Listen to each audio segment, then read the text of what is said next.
Oops. Just give me a second, please. Okay, it's yeah, it is recording now.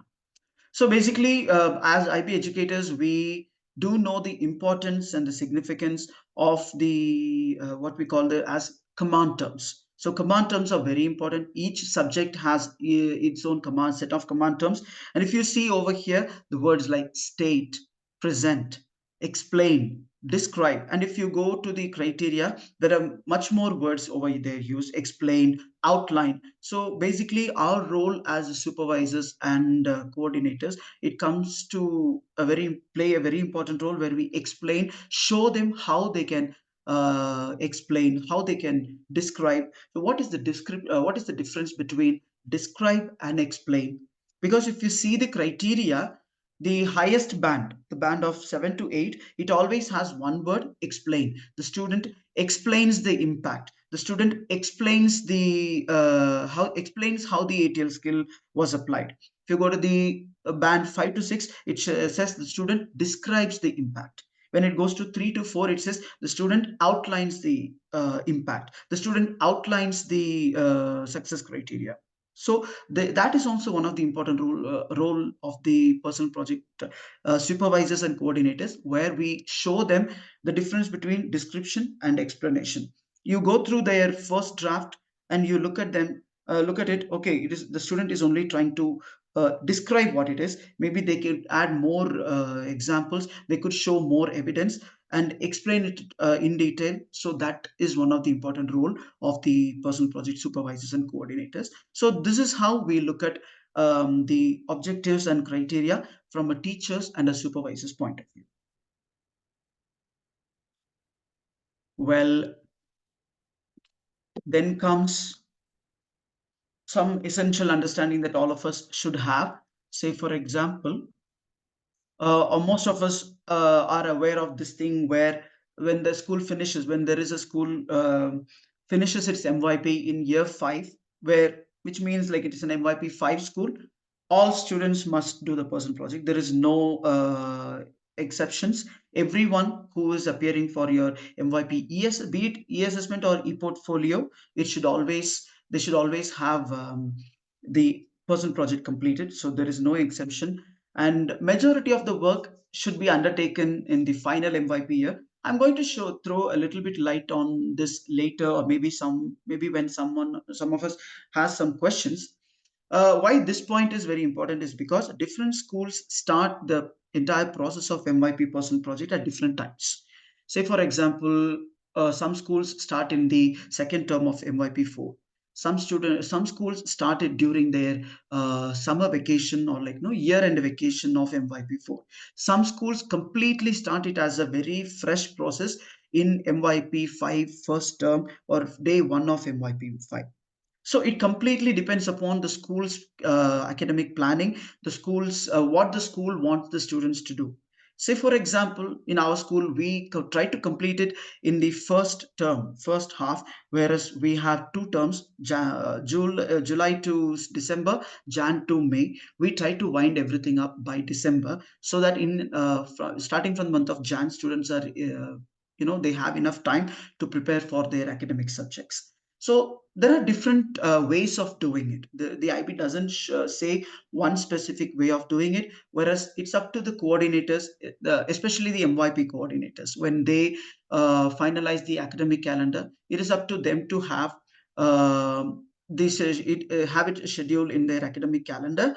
So it doesn't matter, but we should ensure that the majority of it, like so let's say 60% of it, or 70% or 75% of the MYP for person project should happen in their second in the final year, which is MYP 5. Say, for example, the coordinator, as a coordinator or a supervisor, you can guide your students to complete creating their project. Like, their summer vacation of MYP 4 is one big chunk of time where they get a lot of time to reflect and work on their products, because product creation is one important step. So they can complete that, and the reports writing can start a little later, or the brainstorming finalizing the idea, meeting with the supervisors, that can maybe like start during the vacation, and then towards the end of the vacation they complete their product, and then they start writing the report. That's completely up to the MYP coordinators and the PP coordinator to decide. But the IB wants the most of the work to happen in the final year of MYP, which is MYP 5. If you have any questions related to that, we can definitely have it once I'm done with these few slides. I don't have a lot. I only have 10 slides. I'll try to make justice to the time also, because it's a timed session. Then the requirement is that it's a minimum of 25 hours. Many students and coordinators think that it is only 25 hours, which sometimes can be practically difficult, because if the product is a little difficult, if they, because sometimes you don't want to stop the student, or no matter how much you explain the difficulty level of the product to them, they don't want to listen to you because it's their passion, it is their own interest, their personal project, so they continue doing that. So sometimes product creation itself can take more than 25 hours. So what do we do? So the point is, it's a minimum of 25 hours, and it can go up to a maximum of as much as the student wants to complete. Uh, the as much as the student tries to complete it in the first term, or according to the calendar itself, because we have to teach them self management skills. So we have to guide them to stick to the schedule, stick to what the school has given as deadlines. If September 1st is your deadline to complete reflecting on or writing your report on criterion A, we should push them to do that. So there is a minimum suggested hours, because sometimes students do a namesake project, or like sometimes practically what happens, students think like, okay, I have the time, I have the time, I have the time. They keep thinking, they keep procrastinating. Towards the end they just hurry up and find some random product and they complete it, and they don't meet the minimum 25 hours. And how do we track it? Because we have our scheduled meetings with the supervisor. We are submitting an academic integrity form in which we show when meet the meetings were conducted. We cannot have like the first meeting on Monday, second meeting on Wednesday, third meeting on Friday. That is not how it happens. Like once the first meeting is before them starting the product, starting the creation or the ideation of the product itself. Then one meeting is there, one recorded meeting is there during the process itself. Then towards the end you sit down with the supervisor, the student sits down with the supervisor to see if there are any shortcomings, how they can improve their report, how they can do more of explanation and all this stuff. So all these things have to be considered. So it is definitely not something which you can complete within or less than 25 hours. Even if it is a very simple product, the student will definitely take anything uh, as much as 25 hours. So as personal project coordinators and supervisors, we also need to be a little bit mindful of these things. And all the students project will go for external moderation. Apart from the internal moderation and standardization, there is no option. All of the students reported reports will have to be submitted. Then is something this point which says that the project should not form part of the curriculum of for any subject group. It is something what we call as double tipping in the IB, where you do something for CAS, you can consider it for your group 4, or whatever you can do for your group 4, you consider it for CAS. No, that is not allowed. So whatever the student does for their personal project has to be an independent individual, a unique journey. They cannot use the learning of this thing, or the text or the report itself for their completion of any other subject. Let's say they have to do something related, they have to create a product for their IDU.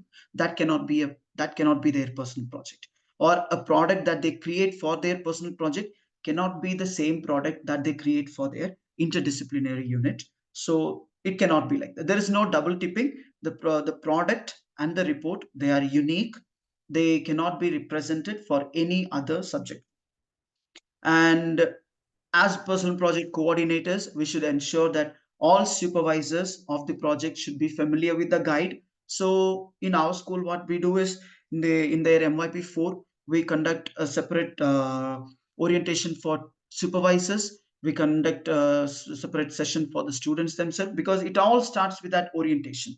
The first thing that you put in your schedule is the orientation, when the orientation is going to happen, and immediately after the orientation, what is going to happen, when are you going to identify topics, when are you going to identify supervisors, how will the supervisors be allotted, will the students get to choose their supervisors, or will the supervisors will be given a list of projects from which they choose. So all these things the school has to decide. You have to discuss with the MYP coordinator and decide which one will be the best for your scenario. Things might be different, but one thing that we have to understand is that in order to guide or in order to supervise a personal project on, let's say, some chemistry inquiry, the student wants to do an inquiry or experiment, do a study in chemistry related to chemistry and all, doesn't mean that I have to have a knowledge of chemistry. I am a completely arts person. I'm completely a language person. Have no proper, except for my grade 12 classes, I have no understanding of how chemistry looks like or physics looks like. But doesn't mean that I cannot guide or I cannot supervise a chemistry related project, because it's all about how we guide the student with reference to the criteria, how we guide them to explain how to do the process. So I might not be a dancer, it doesn't mean that I cannot take up a dance project. I may not be a baker, but doesn't mean that I cannot take up something related to baker, because the examiners read the report. When you submit the report, some examiner from some corner of the world, when they read it, they read with no understanding of the student's background or the subject itself. So when I'm assigned, I might be assigned a project related to psychology, but doesn't mean that I won't be able to examine that. I'm going to see from the examiner's lens, especially through the criteria. Has the student explained the intended product? Has the student explained the success criteria? Are the success criteria appropriate to this project? Say, for example, I have a one of my students' projects was writing a research paper, and let's say she used aesthetics as one of the criteria. I was like, how is aesthetics playing a role in in a literature related project? All you are going to do is a literary review or your conclusions and all this stuff. How is aesthetics come to play a role? So this is what we are going to consider. So doesn't matter what is your subject expertise, you can still be a supervisor guiding them, because all you have to do is to look through the criteria, look through the assessment objectives. Has the student done this? Has the student done that? Can he or she do it better? Is this enough? Especially the role of supervisors and coordinators come to play a very important role when the students curate evidence from their process journal. Process journal is one of the most important documents when it comes to personal project. They have a lot of things representing their entire thought process through the project. So what happens is they do not know which one is a more significant evident piece of evidence, what is not necessary, what they could avoid, what is not even a piece of evidence. Say, for example, one of the important aspects of thinking skills. Let's say they want to talk about their thinking skills in criterion B, which is applying skills. So, what matters to me as an examiner is how they have represented their thinking process in a visual way. What kind of visual thinking routines have they used? So, let's say they are talking about how their thought process improved from before to now. So, one of the evidences could be like doing I think I see I wonder chart, think see wonder chart. Or one could be I know I used to think now I think, or I used to think now I know. So all these graphic methods or graphic organizers of showing a thinking process, we help them how to choose. So for that, you do not have to be a subject expert. All you need to be is a proper IB educator who is able to guide the students to streamline their thinking process and to document their thinking process. So they write something in their report, and they don't give any specific evidence that explains that or that matches it. Then it becomes a point of question for the examiner. So what happens is in the at the spur of, like, not understanding, the score might go down. So these are certain things that we have to consider. That is why I said you do not have to be a subject expert. All you need to know is the ATL skills. You need to, so in fact, be an expert may not be able, may not be aware of what an ATL skill is, what an indicator is, what a strand is. So that is one of the important roles of the supervisors. That is why you do not have to be an expert all the time. You just need to have to look at it through the IB lens. Then the project should be assessed and internally standardized. It's one of the very important aspects. Uh, like it's like one of the essential agreements between the supervisors, teachers, and the school, where whoever is identified as a supervisor is expected to, or they must be a process, they must be a part of the standardization and moderation process. It could be a little tedious, it could be a very a little lengthy and laborious process, it may look like. But if we accept, if we adopt some strategies based upon the team, that the size of the team that you have, it can be easy also. Say for example, I'll share this form which I received from one of my workshops last year, where one school, they use this Google form, where every supervisor is okay. I have only 10 minutes. Okay. So where the supervisors are given this form, and every supervisor is assigned around 3 to 4, because our team is a very small team, so everyone has to take up at least 3 to 4. And as the MYP, I mean, like, as the personal project coordinator, I end up reading all 25 reports. That is another difficult part of my job. But the point is, but I do enjoy doing it, because like various perspectives, various knowledges, the way they have explained and everything. And they read all the assigned projects. They have 4 projects assigned each. They read and they use the form to do the marking, and we do it strand wise, and that is very important. When we go through it strand wise, where there are any mistakes, where there are any issues, where the student can improve, where the student has to reduce. Because just because you have 15 pages doesn't mean that keep writing, keep blabbering something all those 15 pages. No, what is, like, almost 50% of it is for evidence, should be evidence. Because you're not just writing, you're also supporting whatever you're writing through an example, through an evidence, through a piece of evidence. All these things matter. So we participate in that internal standardization and moderation, where that particular so when we say it's a team of 10 supervisors, 10 various marks come, and then we sit together, especially as the PPC. I also sit, MYPC is also a part of it. We discuss why the student has got only a 5.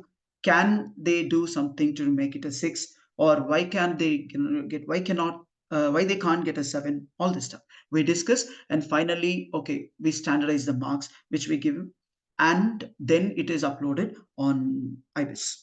So every project which is done, every report which is written has to be moderated and standardized before you upload. That is when you reduce the risk of losing points. When you give strand-wise examples, when you give strand-wise evidence, there is really less chance for you, the student of for the school, to receive any lesser score. The chances of reducing scores, it is reduced when it is standardized and moderated properly. That is one of the reasons why we have the entire standardization process. So these are some things that we do at our place.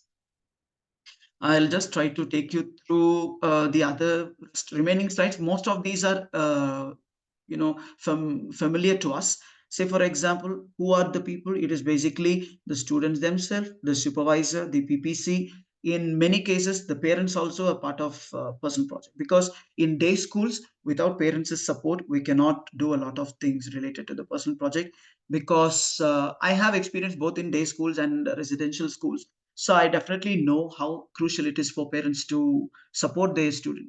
If they, like one of my students did painting a government school with alphabet, with the English alphabet, numbers, and all this stuff, like educational paintings. So this student has to go to the school. Obviously, the parents have to drop him, pick him back. They have to get him the supplies. all this stuff. So parents role, that is one simple example. And it can be like, anything, like getting them the network, getting them the knowledge, getting them to meet the experts, so all these things. So everybody, including the parent, the ppc, the mypc, or the student themselves, or a higher grade, everybody is a part of these things wherever they can get the knowledge from. And so yeah, basically this is what I was talking about: the coordinator, the students, and the supervisors. And the when. So basically, the school comes up with their schedule. If required, I'm happy to share the schedule which we have prepared for our school. Like, you just clearly mention which month, which week.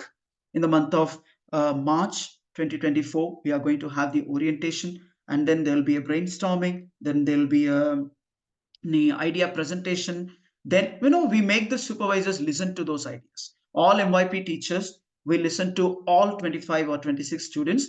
Then we send a list out to teachers, supervisors, to choose which are their the projects or the ideas in which they are interested in. And then we, the ppc and the mypc, when we sit together, we see like how we can allot. It is not, I'm not saying that you should not allot the project to a subject expert, but at the same time, it doesn't have to be a subject expert at all times. So it is very important for, like, for all these kind of students and people, to have a timeline, because sometimes people do the 99% of the work in the second term. So the time, having a timeline really guides them a lot. So yeah. And what do we submit? Because there is a lot of the widespread doubts related to what you actually submit, what are assessed and what are not assessed. So basically, it is the report which is assessed, not the product. Doesn't matter how small or big your product is, your report has to clearly talk about your understandings, your reflections, right from the beginning to the end. So I'm not going to give you a very good mark, or I'm not going to give you a 7 because you created a bridge from this part of school to that part of the school. No, no matter how difficult you have, it has been, how hard you have worked on it, it doesn't help you if your report poorly describes that, or if the report poorly represents your project. So basically, it is only the report which is going to be submitted and assessed. That is why please guide your students that they should not lose any page count. No need of flowery superfluous title page, no need of one page full of the title, the name of the student, no, nothing. You can directly start with the project. In fact, you know that in IB we don't mention the names, we don't write the names. They can just start talking about the title. They can just start with the title, then you start mentioning the criteria, criterion A1, A2, A3. That also helps. Just ask them to write according to each strand. This is my part for strand 1, strand 2, strand 3, B1, B2, C1, C2. So that is how it should be. Nothing more, nothing less. Give enough space for evidences. All the other official requirements are mentioned in the guide, where the font size, the margin size, the space, everything is mentioned. So, but these three are the important submissions, nothing else. How you can represent the product is maybe through a photograph. The student can just put a photograph of the product. This is my product. This is what I created. So thank you so much. I know we have only 3 minutes for questions. If there are any very important questions that we have, because we have 2 minutes. Yes, Shailaja ma'am says, even if the product failed, for example, very much. Yes, it's a thank you very much for bringing this very valuable point. Even if they are not able to complete a product, let's say it required more time than they had for completion, that is still fine. You don't have, the student has to please tell them that sometimes they get very worked up and they focus on the product and they don't focus on the report. No, they have to focus on the report. Even if they are not able to complete their product, that is still fine, as long as they have time according to the schedule. That is fine. Because one of my student was working on a robotic bait for fishing. He could not complete until Diwali, but he kept on working on that. Then we had him deviate a little bit. We distracted him to the report a little bit, so we made him spend some time related to the report. Then we asked him to mention that also in the report. see, this is what was the shortcoming. I wasn't able to complete my product, but this is what happened. Through this project, I learned this. I realized that this could be done in this way. So much, so many things. Thank you very much for bringing that point, ma'am. And again, can students show their faces? First of all, video, many schools do not encourage video because the video cannot be scripted. That is what is according to the report. So, being the kind of inexperienced people that they are, you cannot completely promise that they will finish it in the required amount of time. 1 minute video, 14 minutes report, 2 minute video, 13 minutes report. We cannot always say. They may not have the entire script for those 2 minutes, so it is wise not to try submission or submitting a video. But still, if they can, they should not show their face. It should not. It should be completely devoid of their appearance, the physical appearance. Yes, somebody asked me 15 pages document. Yes, it will include the photographs, all evidence, screenshots, everything. Everything is only 15 pages. That is why our role comes to play a very important role, because yes, I think I made myself clear about the video. Okay, product as a video. If the product is a video, then they can give screenshots. Then screenshots. They can give screenshot. Okay, this is how the starting of my video is. This is the important. This one frame I